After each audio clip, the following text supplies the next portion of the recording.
Meeting called to order at 5:07 p.m.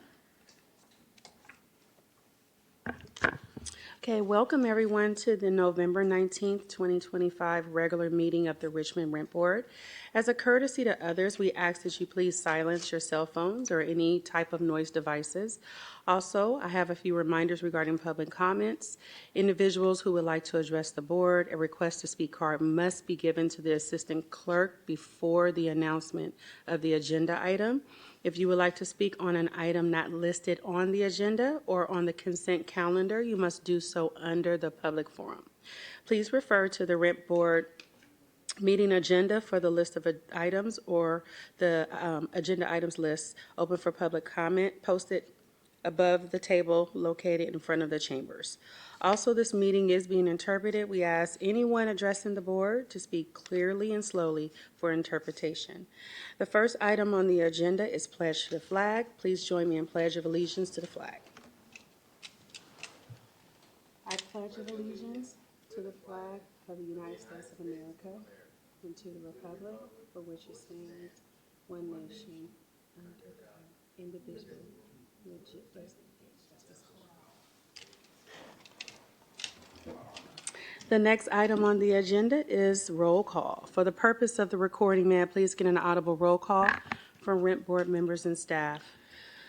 Board Member Espinoza? Here. Board Member Height? Here. Vice Chair Cantor? Here. Executive Director Nicholas Traylor? Here. Deputy Director Fred Tran? Here. And General Counsel Charles Oshanuga. Here. For the record, Board Member Willis and Chair Tipton is absent. The next item on the agenda is statement of conflict of interest. Are there any? Okay, hearing none. The next item on the agenda is agenda review. Are there any changes to the agenda? Are there any changes to the agenda from staff? No changes. Are there changes to the agenda from board members? Okay, hearing none. The next item on the agenda is public forum. Tonight we have one speaker. The speaker shall be allowed up to 4 minutes to address the board. When your name is called to address the board, stating your name and city of residence is optional. Please terminate your address to the board when your time expires. We ask that you keep your comments respectful and appropriate. The only speaker is Mr. Cordell Henler. Hey, so good evening, Vice Chair Cantor, board members. I am Cordell Henler, and I have some wonderful news to share with you all. But before I do that, I listened to the recording from the October 15th meeting, and I made a little error. The mayor's conference will be hosted in Pinole, not Pleasant Hill. So I want the record to reflect that. So that was a little bad on my part. So, and speaking of that, coming up on December the 4th, you are all invited to the Contra Costa Mayor's Conference. It'll be hosted by the city of Pinole, not Pleasant Hill, Pinole. It will be held at their senior center, but you must, I repeat, RSVP by the 25th, which is this Tuesday. And the tickets are only $70 per person, and that includes dinner. So that should be a lot of fun. That's one. Number two, coming up on December the 10th, you are all invited to the Santa Fe Neighborhood Council's Hug-A-Bear dinner at the Galileo Club from 6 to 10. Tickets are $50, and then that includes prime rib, eggplant, delicious, and then you'll be dancing too. That's two. Number three is what I just passed around to you all is the Commission on Aging's Senior Winter Ball on December the 13th from 6 to 10 at the auditorium, and it's $50 per person, and El Sol is catering, so, and there will be some dessert too, some hot chocolate, delish. And then what else? What's the third item? Oh yeah, the last item I had a concern because I had requested that they need to separate the public hearings to schedule for a special meetings because it was hard for the interpretation for when legals on the other legals side, they had to they were going too fast, and I had to make sure that it was hard for in translation. So in the future, when you do have public hearings, it's you remind the other legals parties to to speak slowly and clearly because it was hard for translation to capture it. So that's just for future reference. So that's pretty much it. Thank you. That was the only speaker. The next item on the agenda is to approve the consent calendar. Is there a motion? I'd like to make a motion that we approve the consent calendar. And Do that we- was Board Member Height Do we have a second? A second. and Board Member Espinoza, second. Take a vote. Board Member Espinoza, Yes. Board Member Height, Yes. Vice Chair Cantor. Yes. Okay, motion passes with Board Member Willis absent and Chair Tipton absent.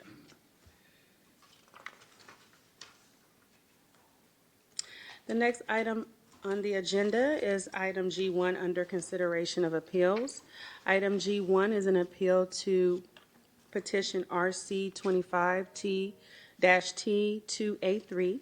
Appellant/landlord appeals the portions of the hearing examiner's decision that awarded respondent/tenant hereinafter tenant $5,053.65 due to habitability conditions that impaired the full use of the tenant's rental unit. Specifically, the hearing examiner found that defective windows, mold, and electrical issues existed in the tenant's rental unit, which warranted a restitution award. On appeal, the landlord challenges the hearing examiner's decision by raising 4 issues. Electrical issues was a PG&E matter. 2, tenant dropped the demand by text message on February 29th. 3, tenant moved in December 1st, 2023. Unit was newly painted. Item number 4, repairs requested were done. That's it, and no speakers on this item.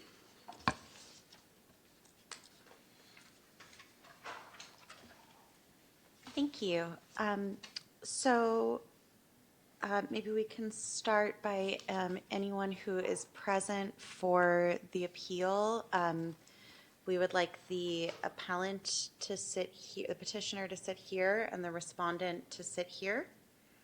Okay, so I'm going to make an announcement that the the respondent is not present. So we only have the appellant. Only the appellant. Only appellant. Okay. So you can Great. have a seat. So yeah, we can. If you're the appellant, we can put you right here. Yeah. Thank you.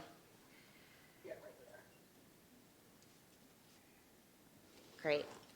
The respondent said that she will not be coming, and she didn't want to come, so. Okay, great, thank you. So I'm going to go over some context and procedures for what we're doing tonight. So first, I'd like to remind parties and the public that this appeal hearing is being interpreted, and we ask that you speak clearly and slowly for interpretation. This is a landlord appeal to the hearing examiner's decision. For the record, please identify yourself, state your name, and your position on this case. Good evening. It's Maria Almendarez, and we are the property management for Ahmad what's his name? Sorry.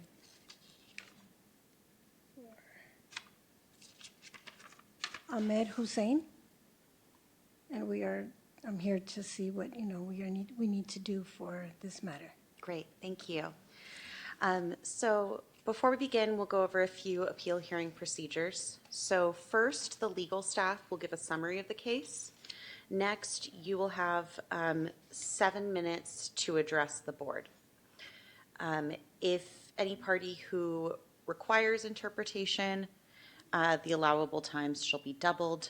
Since there were no requests for interpretation, you will have 7 minutes to present your case.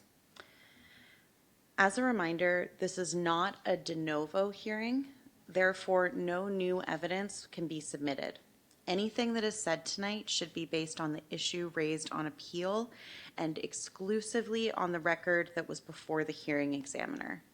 Parties may discuss or comment upon legal matters in questions and any other pertinent issue raised by the appeal. The board must disregard any discussion or comment regarding factual matters that were not in the record before the hearing examiner or officially noticed in the hearing documents. After all parties have spoken, the board will discuss and then make a decision.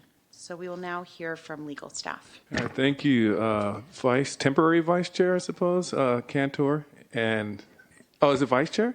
Oh, man, I got confused. My apologies. Good evening, Vice Chair Cantor and members of the Rent Board. Charles Oceanuga, General Counsel. I do have a question for you, Vice Chair, if you can just help me clarify. The name that the appellant mentioned, and let me slow down for interpretation. The name that appellant mentioned as the property owner, I just want to make sure we have the correct appellant. So can you just confirm whether or not Yeah. the address lines up? Thank you so much. Can you please provide the address, or maybe I can tell you the address that is associated with this petition? Okay, I'm sorry. So his name is Omar Al Ghul, Okay, and it's great. for 255 15th Street, Richmond, California. Perfect. Thank you so much for clarifying. Okay, thank you, General Counsel. Yes, I appreciate that. Okay, so the Madam Clerk gave a pretty succinct synopsis, so I will not repeat that. But just a very brief summary. The respondent filed a petition against the landlord claiming multiple defects in her unit, specifically mold, a leaky window, an electrical issue, amongst others. The landlord failed to file an objection to the petition, and when the hearing was scheduled, notice was sent to both parties, meaning that the rent program sent notices of the hearing date to both the landlord and the tenant and the landlord's agent. The day before the hearing, our staff reached out to both parties to confirm that they will be attending on the hearing date. And only the respondent/tenant responded that they would be attending. The day of the hearing, only the tenant was present. Our staff reached out to the landlord and their agent prior to the hearing beginning. The landlord and their agent did not respond. So the hearing was held in their absence. And as you mentioned, Vice Chair, this is an appeal, so we base our decision and judgments based on the evidence that's contained on the record. At the hearing, the tenant testified that as soon as she moved into the unit, she experienced a leaky window that was close to an outlet that constantly put her in fear that some kind of shock or electrical fire would be caused. She also said she immediately noticed a smell of mold.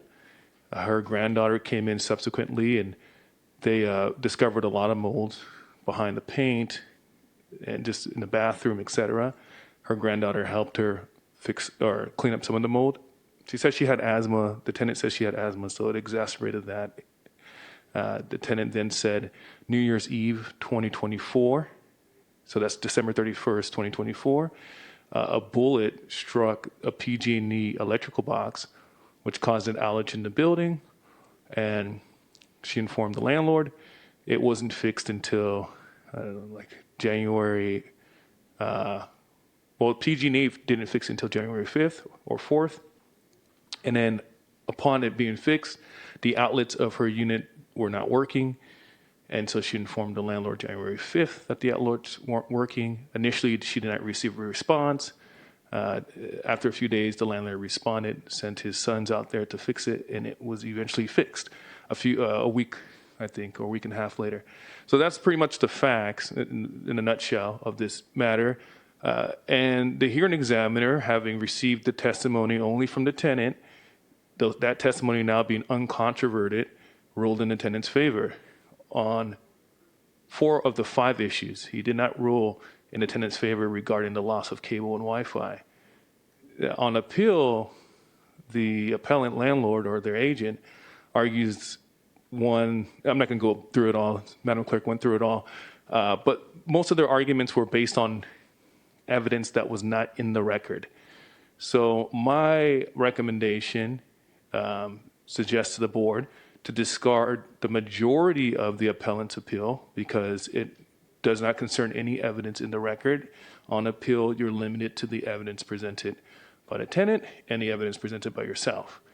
The one point, though, that appellant made that I thought was relevant to this appeal because it was in the record was the PG&E issue.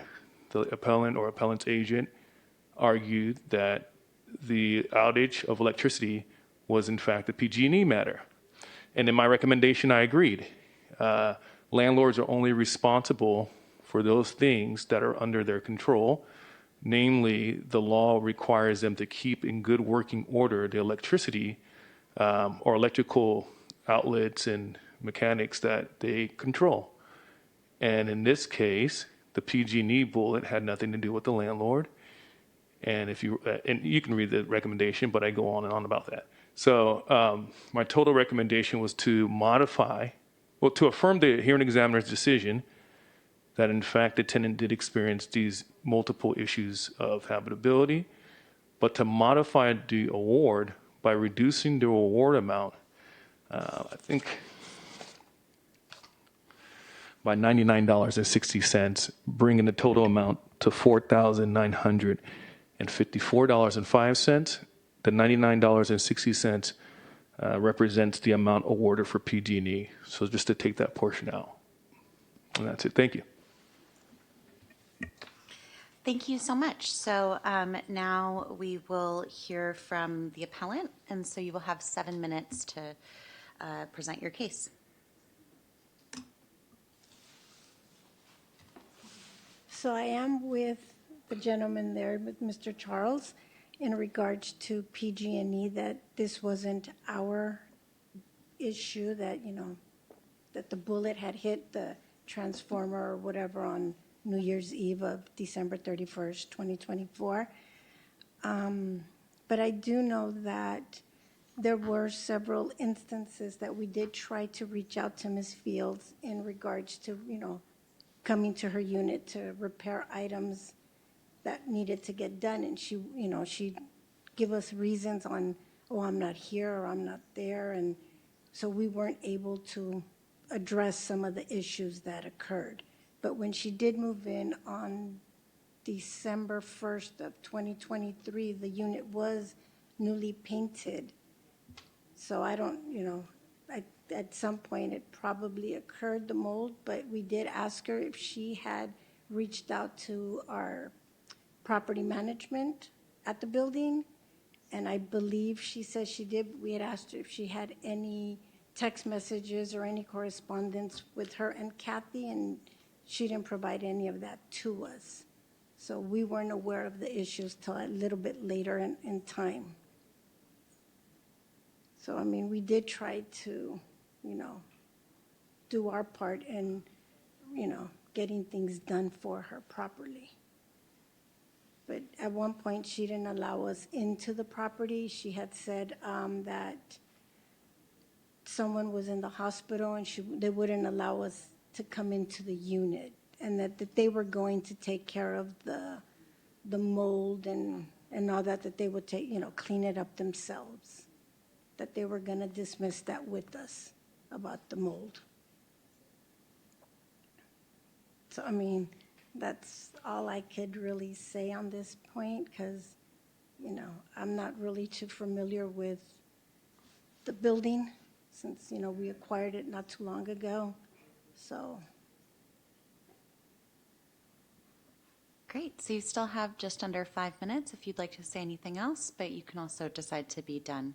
No, I'm done. Okay, thank you so much.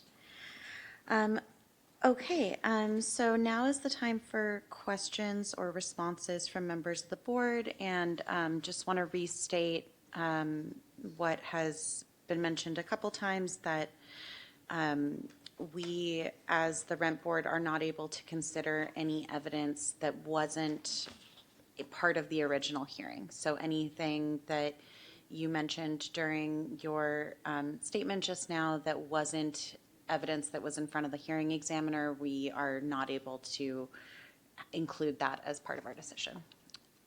So are there any questions or responses from members of the board?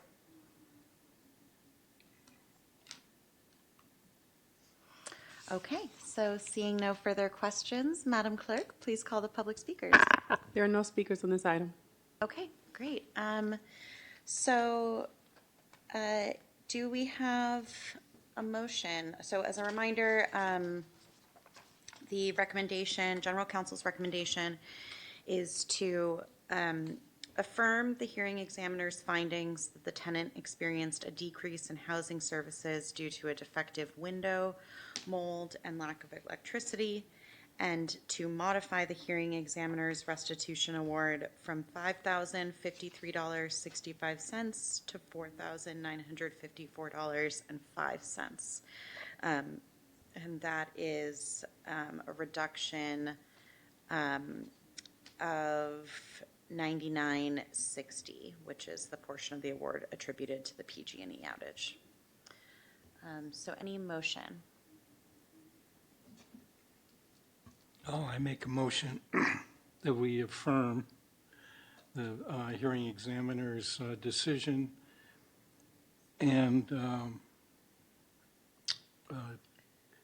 dismiss the PG&E. Great. So if you want to, we can just make a motion to approve General Counsel's recommendation. I make a motion to approve General Counsel's recommendation. Great. Is there a second?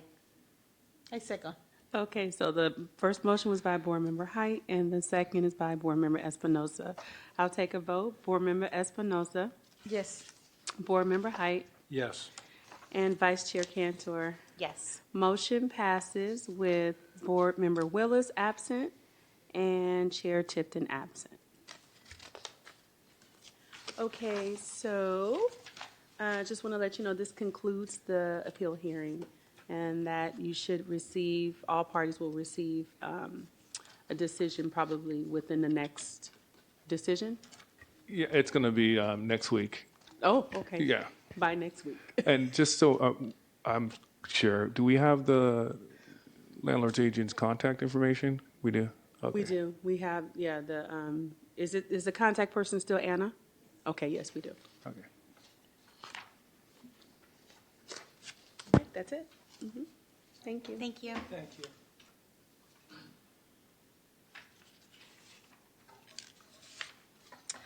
Okay, the next item on the agenda is item H1 under regulations.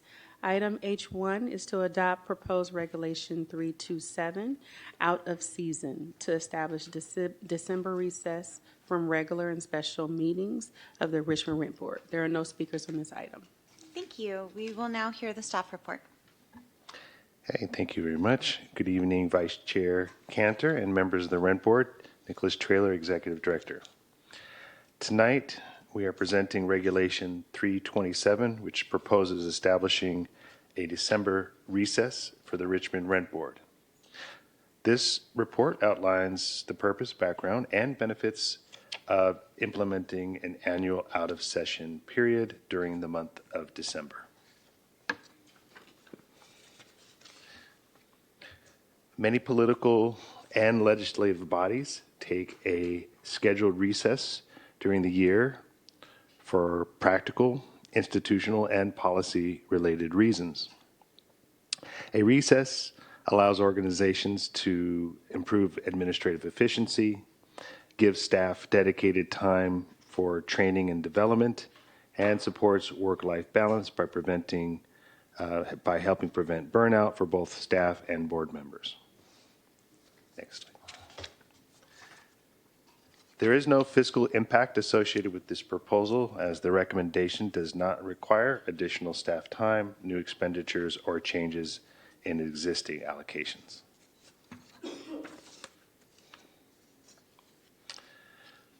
Richmond's Fair Rent, Just Cause for Eviction, and Homeowner Protection Ordinance requires the Rent Board hold at least one meeting per year. Historically, the board has exceeded this requirement by holding one regular meeting every month, totaling 12 meetings annually.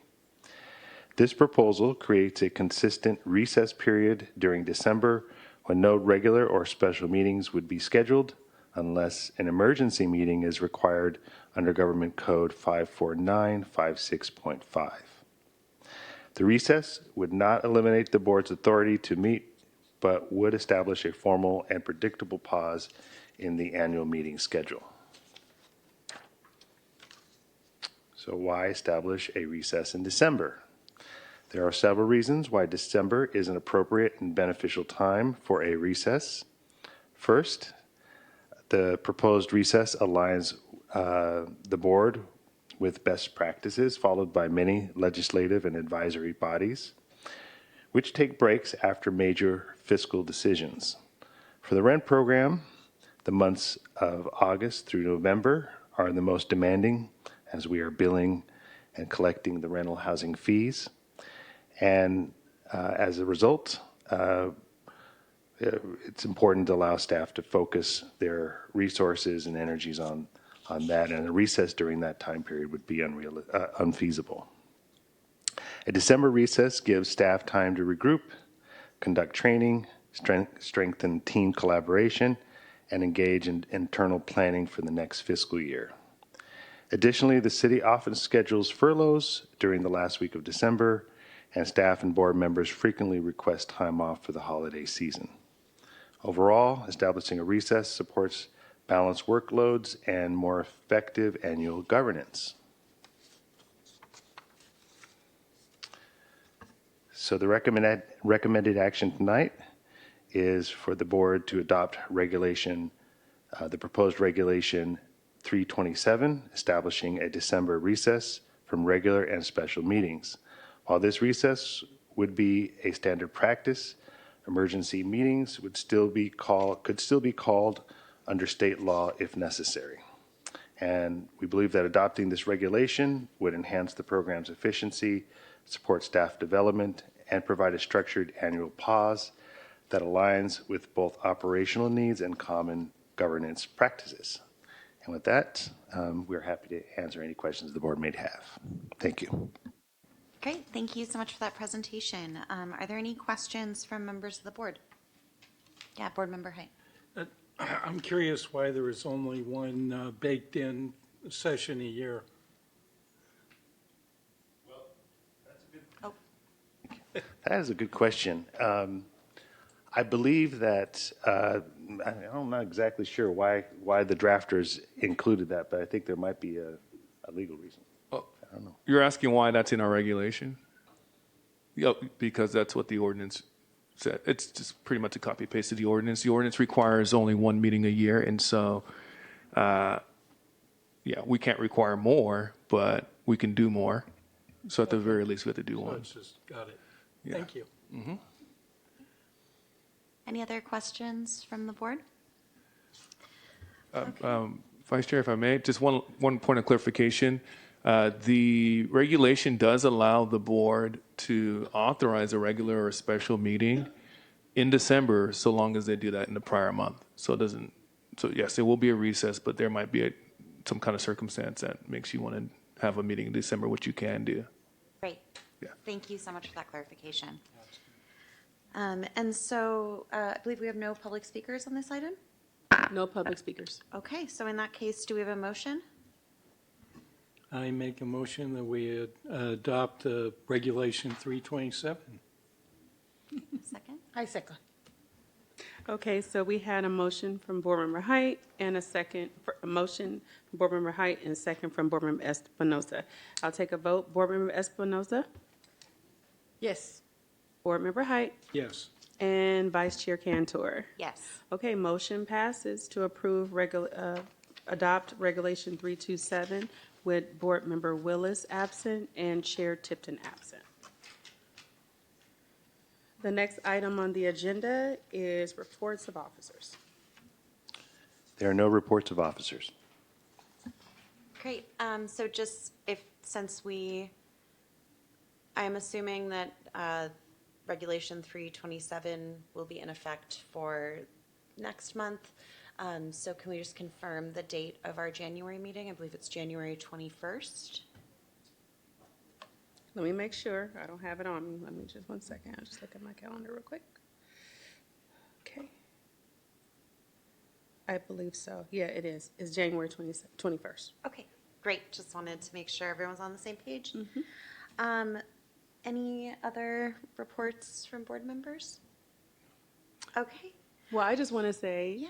Merry Christmas, since we're not going to Oh, see you yeah. next month. Happy holidays. Happy to holidays. everyone who Happy celebrates. Yeah. That's all I want to say. So. Thank you. Happy holidays to you. Then meeting adjourned at 5:37 p.m. Yay. Thank you. Thank you. Thank you. Great job, team.